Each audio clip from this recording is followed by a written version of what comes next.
Hey everybody, welcome back. I sent my sister $500 every week without fail. When my daughter turned 10, she didn't even text. No call. No gift. When I finally reached her, she laughed and said, "We don't really see her as family." I didn't argue. I just cut her off. I sent my sister $500 every single week for 3 years straight. Do you know what she sent my daughter on her 10th birthday? Absolutely nothing. Not a text. Not a card. Not even a half-hearted happy birthday on social media. When I finally called her, genuinely confused because maybe something had happened to her phone, maybe there was an emergency I didn't know about, she actually laughed. Like full-on laughed in my ear and said, "Oh, come on, Riley. We don't really see her as family." I remember standing in my kitchen, phone pressed against my ear so hard it hurt, staring at the unicorn cake I'd stayed up until midnight decorating because my daughter Mia had been talking about it for weeks. And I just went quiet. You ever have one of those moments where everything you thought you knew about someone just shatters? Where 3 years of sacrifice suddenly makes absolutely no sense. That was it for me. My name is Riley, I'm 34, and I've apparently been funding my younger sister's entire lifestyle while she couldn't even acknowledge my kid existed. But I'm getting ahead of myself. Let me back up and tell you how this whole mess started because trust me, it's worth hearing. 3 years ago, my sister Charlotte called me at 2 in the morning, sobbing so hard I could barely understand her. She'd just gotten divorced from her husband Marcus, and apparently he'd cleaned out their joint account before filing the papers. Left her with nothing but their lease and a mountain of credit card debt he'd racked up without her knowing. I remember sitting up in bed, my husband Derek still asleep beside me, listening to her hiccup through tears about how she didn't know what she was going to do, how she couldn't even afford next month's rent. "I'll help you," I said, barely thinking about it. "Because that's what you do, right? That's what family does. I'll send you money until you get back on your feet." Derek squeezed my hand in the dark, supportive as always, even though we were still paying off my student loans and saving for Mia's college fund. Charlotte was my baby sister. 5 years younger, always a bit more delicate, always the one everyone protected. Our dad passed away when we were teenagers and Mom had drilled it into me, "You watch out for your sister, Riley. She needs you." So I started sending $500 every Friday. Like clockwork. At first, Charlotte would call me crying with gratitude, telling me she'd found a job at a marketing firm, that she just needed a few more weeks. Then a few more weeks turned into months. The grateful calls became quick texts. "Got it, thanks." Then just a thumbs up emoji. Then nothing at all. But I kept sending it because that's what I promised. That's what family does, right? Meanwhile, Mia was asking why we couldn't go to Disney World like her friend Brooklyn's family. Why she couldn't take dance classes and gymnastics at the same time. Derek never complained, but I saw him checking our bank account more often. Saw the little line that appeared between his eyebrows when bills came due. We weren't struggling, not really, but that $2,000 a month would have changed a lot for us. Do you think I should have stopped sooner? Should I have seen the red flags? I tried to ignore the posts Charlotte was putting on Instagram. Brunch at expensive restaurants with her friends. A weekend trip to Miami. New designer handbags. When I gently brought it up once, she got defensive real quick. "Riley, I'm allowed to have a life. I can't just sit at home being miserable. That money helps with my basics, but I still have income too, you know." Except she never seemed to mention what job she was actually working. And I never pushed because, honestly, I didn't want to seem like I was controlling her with the money. I didn't want to be that person. My mom, Patricia, she lives in Arizona now, retired and spending her days gardening and playing bridge with her neighbors. She's always been more Team Charlotte than Team Riley, probably because Charlotte's the baby, probably because she's had a harder life. When I mentioned to Mom that I was helping Charlotte financially, she practically glowed with pride. "That's my Riley. Always so responsible. Always taking care of everyone." That felt good, I won't lie. Being the reliable one, the good daughter. Even when it was draining our savings. But then Mia's 10th birthday came around. I'd invited Charlotte a month in advance. Sent her 3 reminders.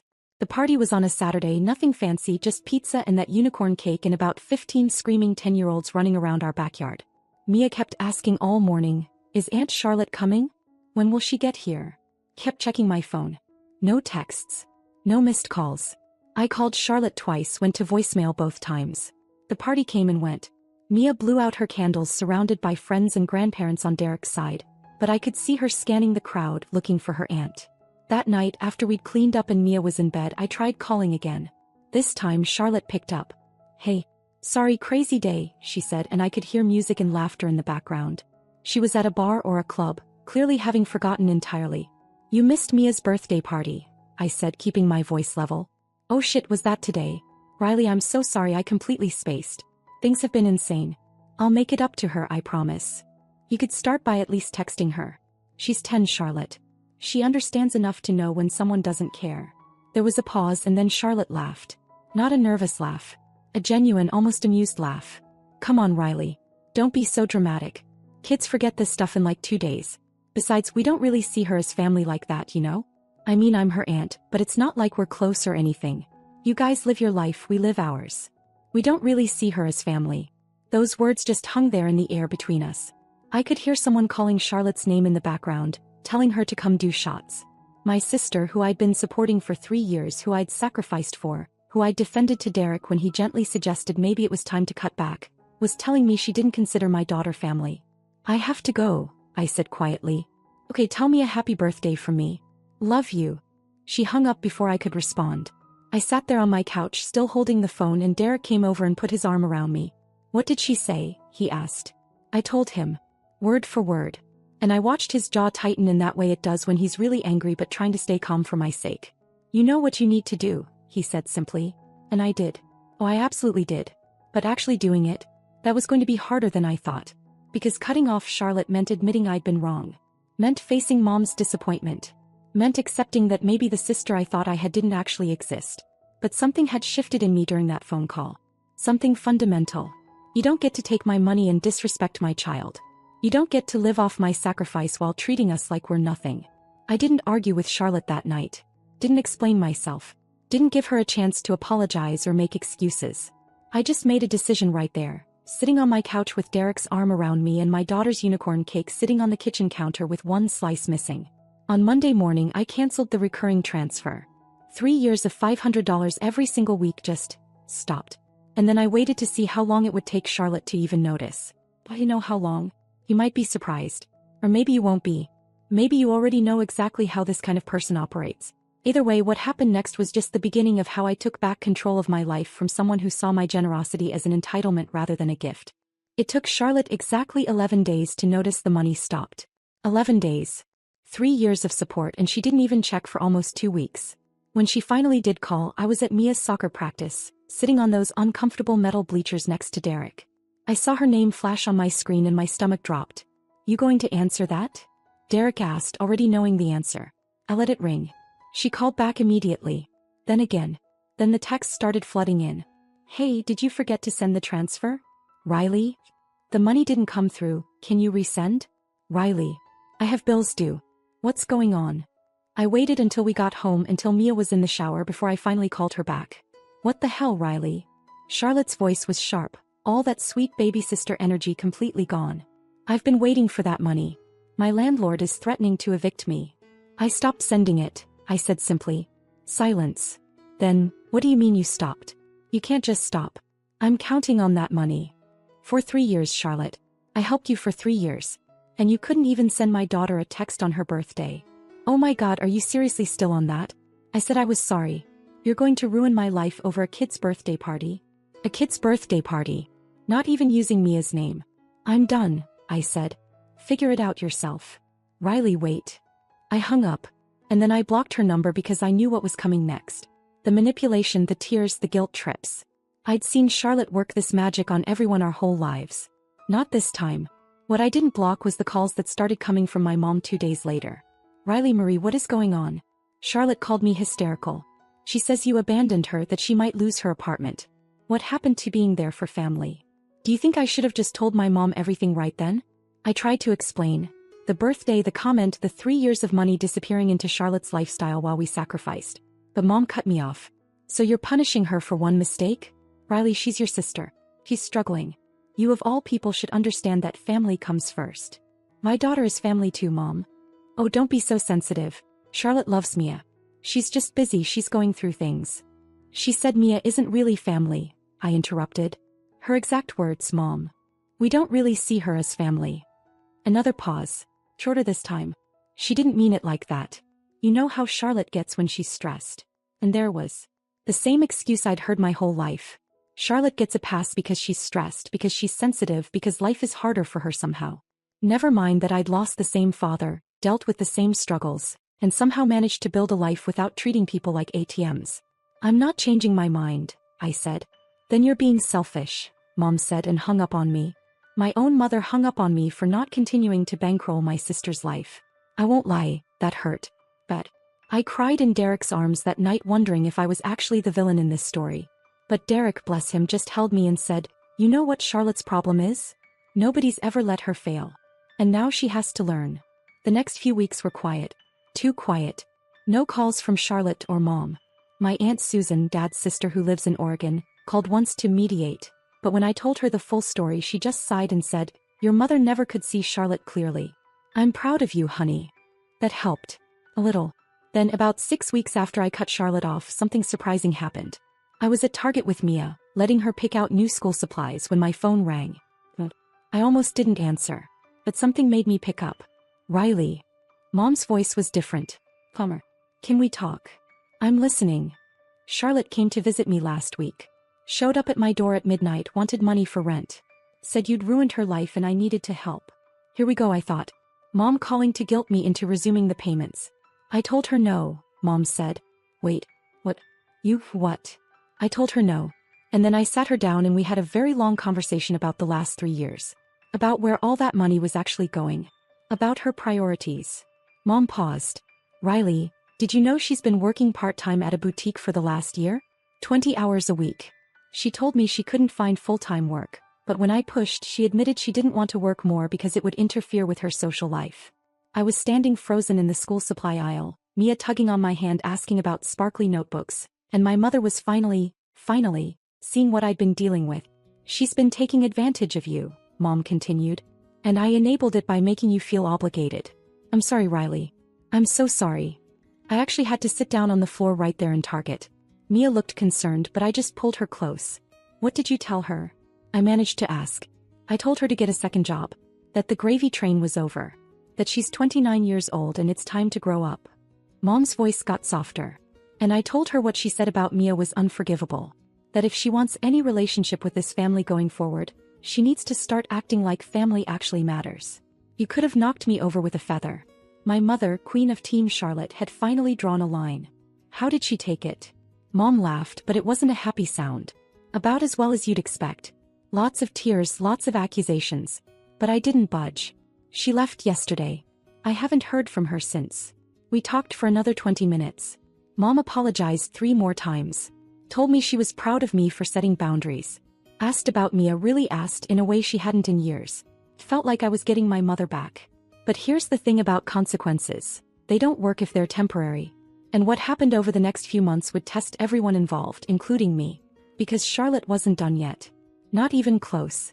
And honestly, neither was I.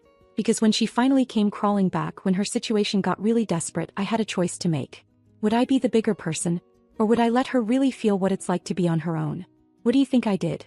4 months later, Charlotte got a second job. Mom called to tell me, practically glowing with pride. "She's working at a restaurant now, Riley. Lunch shifts at the boutique, dinner shifts waiting tables. She's really trying." Good for her, I thought.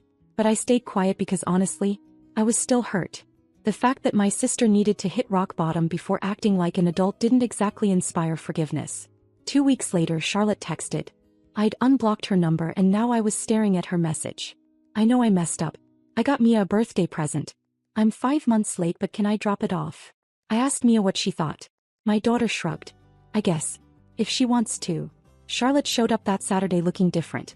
Tired. No designer bag. No makeup. When Mia opened the door, Charlotte's eyes filled with tears. "Hey kiddo. I'm really sorry I missed your birthday." Mia stared at her. "You didn't miss it. You forgot about it." Charlotte flinched. "You're right. I forgot. And that was really wrong." She held out a wrapped box. "This doesn't make up for it, but I hope you like it." It was an art set, the expensive kind Mia had wanted for months. My daughter's face lit up despite herself. We had coffee. Awkward conversation. Charlotte told us about her 2 jobs, her tiny studio apartment, her roommate Jasmine who worked 3 jobs and volunteered. "She made me realize how selfish I'd been," Charlotte said. "She didn't ask for money. Didn't make excuses. Just sat there looking uncomfortable, then left after 30 minutes. Do you think that was enough? Would you have let her back in that easily?" Over the next months, Charlotte kept showing up. Once every few weeks. Always with something small for Mia. A book, art supplies, museum tickets. Never expensive things. Just thoughtful ones. She never asked me for anything. and slowly I started to soften. Then came Thanksgiving. Mom invited everyone to Arizona. Derek thought we should go.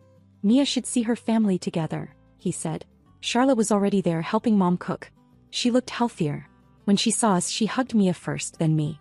I'm glad you came, she said quietly. That weekend late at night, Charlotte and I ended up on Mom's back porch. He started talking. I was jealous of you my whole life, she said. You had everything together. Perfect husband, perfect kid. And I was just floundering. The money you sent wasn't just about survival. It was proof I needed you. That I couldn't do it alone. I stayed quiet. When you cut me off, I hated you. Blamed you for everything. She laughed bitterly. Took me 2 months of 70-hour weeks to realize you were right. That I'd been using you. That I'd been a terrible sister and worse aunt. Charlotte. I don't expect you to forgive me.